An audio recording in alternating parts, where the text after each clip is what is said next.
We in the building. DJ Gambini, the Renaissance Man, and this is Let's Be Reasonable. Presented to you by Country Vision Studios. Off in the building today, I have Godson. That's me. And the veteran, Loke. All right. We in the building today, and I wanted to talk a little bit about police in America. What can they do to get the public off their back? Just be fair, my opinion. Loke? I don't have an answer for that question. Well, the thing is, when you ask me, I think police brutality has been going on too long. You know, we living in a whole new generation now. You know, and don't get me wrong, a lot of times when it comes to, let's say, black people, we bring a lot on ourselves when we bucking the system with the police. But it's also a lot of times when they are, like Godson said, not being fair. You know, I know we need the police. The world needs the police because without police, the world will be haywire. But hell, it's just as haywire right now with the police, with all that's going on and that's been going on. You know, we got to think about it. 50, 60 years ago, you know what I'm saying? They just ended segregation. Well, 50, 60 years ago, roughly. I'm just estimating. All right. Police were kidnapping and beating and killing black people back then, you know, and they're basically still doing the same thing now. So look at the Rodney King thing. They had a video, full-fledged video, them folks beating the hell out of that man. You know what I'm saying? They went to trial, nobody got found guilty. So how can the black public trust the police officers? How can we? Right. I think I can go along with what you're saying because, like you said, when it's right there in front of your face on video, I don't really care what nobody did. Like the Rashard Brooks thing. Yeah, he wrong now.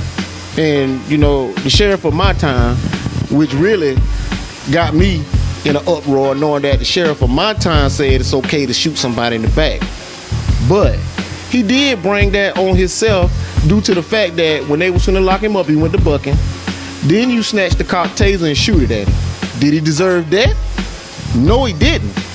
But what can the police do in this situation like this? Have a better approach. Okay, when you say a better approach, right? Can you elaborate that a little bit for us? It's more like a respect thing. If the police want, you know, the black community to respect them, also they gotta show a sign of respect. You know, I feel like this. If a police stop a Caucasian white, you would say, right? Mm-hmm. They handle things way more better than they stop us. Automatically, they just off rip, man. You know, they just, what's the word I'm looking for? Aggressive. Yeah, they very aggressive. Like, they stereotype us right off rip. Stereotype. I agree. I agree with that. But they don't do that side like that. You feel me? But a lot of times, though, when we get pulled over, we aggressive, too. Like, right. What the hell he pulling me over for? And you could be dead wrong. Because I know guys that ride around with no license and, you know, no insurance and all this, but when the police pull them over, man, the cop just messing with me, man. But, bruh. It's because of history, though. And they going on what they was taught. It's because of history. That's why we feel that way when we get pulled over. Automatically, we can act tough all we want and we upset, but we scared as hell. And anybody that tell you anything different tell you a damn lie. Oh yeah. Anytime them blue lights pull you over, of course you scared as hell. You scared as hell off bat. But then you gonna act tough when the officer come, which is what you shouldn't do with all this stuff that's going on. Because right. I mean, you know, that would just be stupid to me. You know, just try to handle the situation calmly, because whether you calm or you irrational, they still got the same agenda as if you are George Floyd or Rashard Brooks, you know, because you black. So they automatically want to do something to you automatically. Right. So just be calm, you know. But like I said, whether you calm or not, they still want to do something to you. But just stay calm. There's no need for all that talking back and fussing and cussing and stuff, because he the police officer. He want to shoot you, he gonna shoot you. If he want to lock you up, he gonna lock you up. Whether he right or he wrong, just stay the course, stay calm, and that's all I can say about that, you know. But stop giving reasons. White people get it too now. They do. White people get it too. Well, explain that. That's a toss-up. Now explain that. Well, because you got some white people that, you know, that get mistreated by the police, because when they showed George Floyd knee on the neck, it was a white guy went through the same thing, and it kind of flew up under the radar. I don't know if it's because there was no media coverage or because he was white, and that's not particularly fair to say. You know what I'm saying? Because the conversation is not basically black and white. We're talking about how the boys in blue are treating citizens as a whole. And don't get me wrong now, I understand what you're saying, because just the other day in Augusta, a guy had a standoff with the police, had been a murder suspect. They gave him 7 hours to give in, but they're not gonna do a black person like that. You see what I'm saying? Yeah. I agree with what you're saying about, the white folks and black folks versus the opposites. The numbers speak for themselves, all right? The numbers say actually more white people have been killed by police officers than black people since 2019, which might be true. I don't know. I ain't looking to it that much, but I seen that statistic.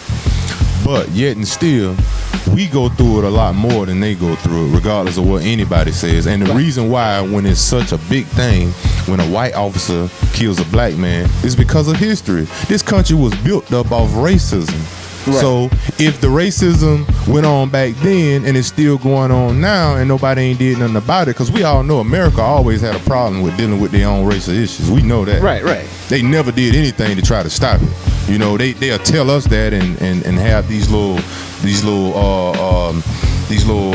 speeches and stuff on TV to talk about it, get certain people to talk about it and make it look good and make it sound good and dress it all up, but ain't nothing but a bunch of window dress. That's all it is. Yeah.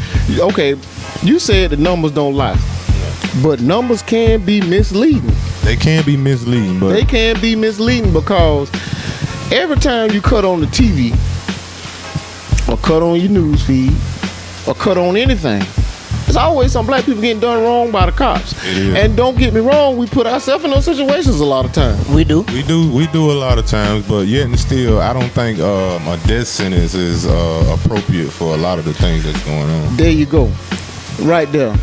A cop is not judge, jury, and executioner. So I think at the end of the day, what they need to do is do whatever you can to bring this man in alive. Now, don't get me wrong, like the Rashard Brooks. Yes, he did assault an officer. Yes, he did fire a taser. They trying to label it as a deadly weapon. So, yeah, we're going to say deadly weapons just for their sake, right? But at the end of the day, if this man fleeing and he ain't got but one shot, he done shot that shot, and you had 5 seconds to think about it, you shot that man in the back. How you expect the public not to be up in an uproar when all the stuff that's going on now? Yeah, and then you shot him, a fleeing man in the back. A fleeing man in the back. Like, you an officer, man. You got hella training. Man, you fire with a gun. You know how to use it. You know how to aim it, man. You probably can hit a beer bottle from 30 feet away. Shoot the man in the leg. If you want to stop him that bad, shoot him in the leg. I agree. You probably could have shot the man in the back of his foot, but you chose to shoot him in the back. Which is the reason why I said what I said. We don't get treated fairly as the Caucasian. Right. That's why I brought that part up. Their approach is different. Right. When it's of color. Right. No disrespect to that side, but they don't have to deal with, like I said, what we deal with. Like, the approach is way different. And black cops are just like the white cops. Yeah. Some of them hate their nightstick cause it's black. Hate black pepper. Like, can I give like an illustration? Like, let's say that we got 3 or 4 black people in the car. Would the reaction be the same thing as we got 4 white folks in the same car? Hell no. Okay then, that's my whole point. Oh yeah, brothers, I ain't gonna say you wrong about that because I know you're not. I'm a black man myself, right? And I know how when they pull you over, they sniffing around, shining the light. Oh, I smell marijuana, and you don't smell shit 'cause I don't even smoke. You know, you got all this going on. I've been through that one. Yeah, so, but like I say, we're trying to keep it in a broad aspect of what can they do as a whole to stop. And I agree totally with what you said. Being fair. Don't look at me as a black man when you pull me over. Look at me as a citizen of America. A human being first and foremost. Right. You know, because we steady talking this thing about these police, but we live in a country where black people were treated like dogs. Matter of fact, they weren't even treated like dogs. Hell, those white folks had dogs that was eating steak and living in the house with air conditioning and drinking clean water.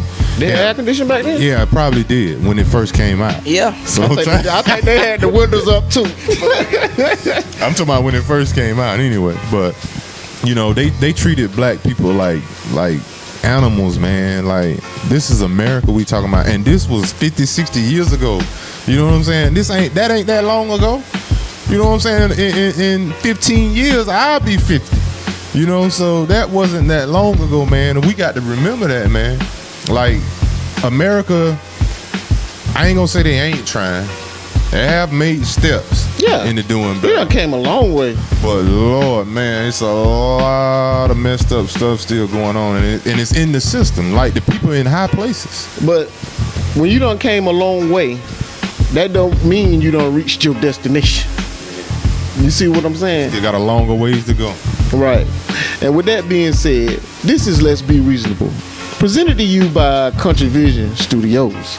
We're going to take a quick break, and we're going to be right back.